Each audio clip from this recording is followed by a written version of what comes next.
Interestingly enough, I had a police officer in my house for the first 24 years of my life. My father became a police officer before I was born, and he retired when I was 24 years old. And he and I have had very long, in-depth conversations about the concept of policing in this country.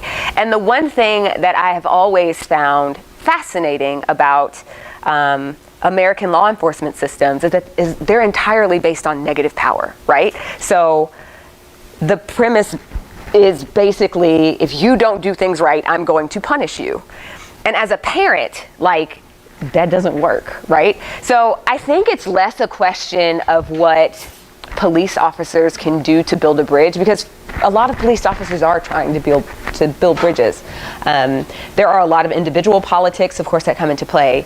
But I think it's more a question of, how do we reform this whole thing? Like, how do we approach law enforcement in a way where we're decreasing the rate of incarceration instead of increasing it, and we're helping to rehabilitate people instead of just locking them away forever.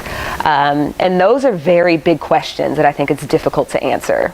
One thing I will say about law enforcement and to members of law enforcement, it's always a beautiful thing when you try to learn about the people in the communities that you're policing.